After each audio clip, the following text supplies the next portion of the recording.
Good morning, Tez, and good morning, Pathways to Peace, donors and representatives. Thank you for inviting me into your gathering. My name is George Anthony. I am the Pathways to Peace United Nations primary representative here in New York, based in New York. But Tez asked me to come before you and talk a little bit about some of the things that we're doing here with Pathways to Peace here in New York at the United Nations and throughout the tri-state area, as throughout the world. We're not just local, we're national and we're global. We often say, think local, train national, and infuse our peace building globally. One of the things that always come back to me, and my students say this to me, that the teachers, the parents, the educational community, they always say, where have you been all our lives?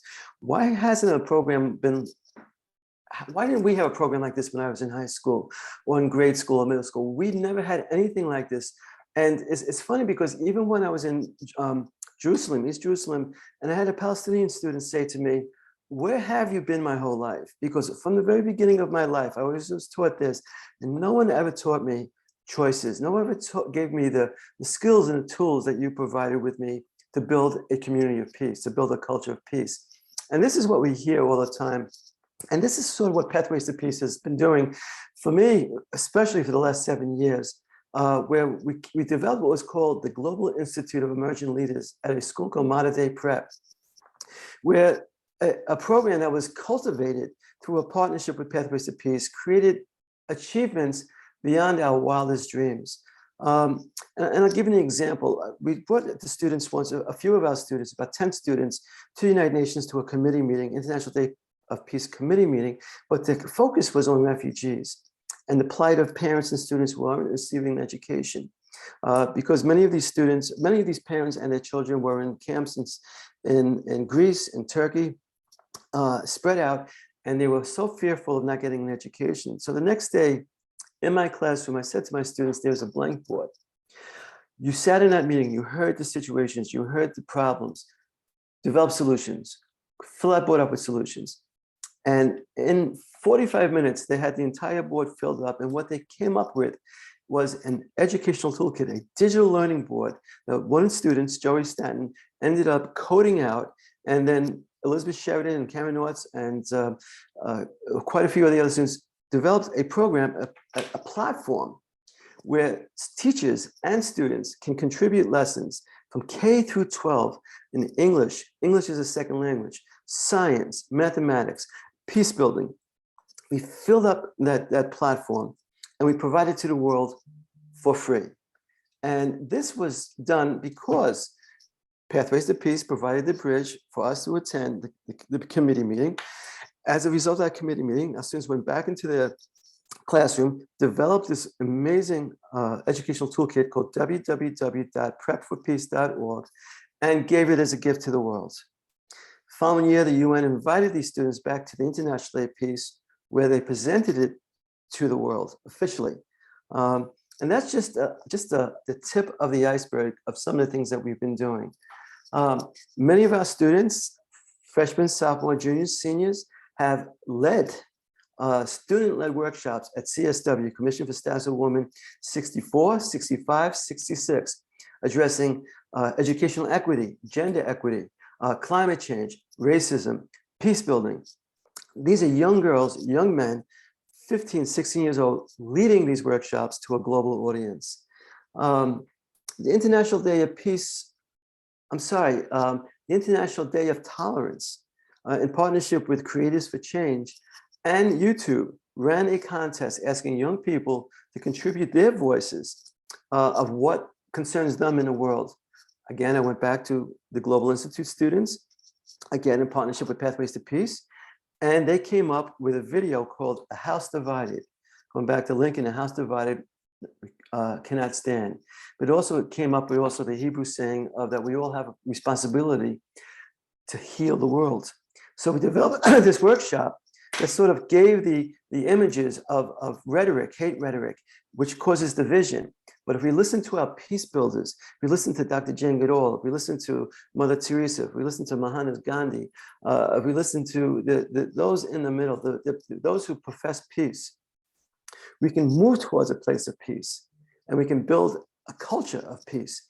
So the video kind of represents that sort of vision very powerfully enough where it was recognized as the top winner at the International Day of Peace and was shown at a global audience at the United Nations. That following year, it was shown as the featured video at the Season for Nonviolence, the Gandhi King Season for Nonviolence here in New York City, where it literally moved people to tears. This was all done through a collaboration, or would I really say a cultivation of our relationship with Pathways to Peace. Students also led a workshop, well, they shared a days with myself and Lindy Crescitelli at the United Nations at the 65th United Nations NGO Global Conference, where we presented to a conference room of over 200 UN delegates and representatives on dealing with challenging dynamics or challenging environments and moving the conversation towards peace building. This was done with 4 of our students and myself and Lindy Crescitelli, and it was all done also through the support of Pathways to Peace. This is just a small window into the accomplishments of what we've been able to do. In the last 2 International Day of Peace conferences that were featured and headlined by the Secretary General and the United Nations, our students, Khalil Alimin, Alexis Lombardo, and this year it was Mia Rodriguez, 3 of our students were selected to address personally the Secretary General, and this was done from a global pool of students. Other students in our program were also asked to speak throughout the conference. Rebecca Touré, as well as other students, Catherine Volk. These are just some of the young voices that were selected to speak at the United Nations, at the International Day of Peace, to a global audience. So it's been a wonderful relationship. We still have more to do. This is something that Tez and I say all the time. There's always more to do. This is what we do as peace builders. Our next vision is working with Dr. Saliba Sassar, the former academic vice president of Monmouth University, who has started a program called the Jerusalem Peace Institute, where we will start working with educators in Jerusalem, as well as the students, teaching them peace modules to bring Christian, Muslim, and Jewish voices, young voices together as peace builders in Jerusalem, but also beyond. And this just past summer, we produced this short video promoting that idea. And again, this is all done through the Pathways to Peace vision of a culture of peace. And these are just some of the things we're doing. Tez and I are also working on a new project called Global Mentors, where a lot of the older generation will be working with the younger generation, refining their skills as peace builders and supporting their projects. And Pathways to Peace will be providing a platform for the world where these voices will have a place. So this is just, again, a small window, but these accomplishments could not have been achieved without our wonderful, blessed relationship with Pathways to Peace. I look forward to many, many more years to come. Thank you.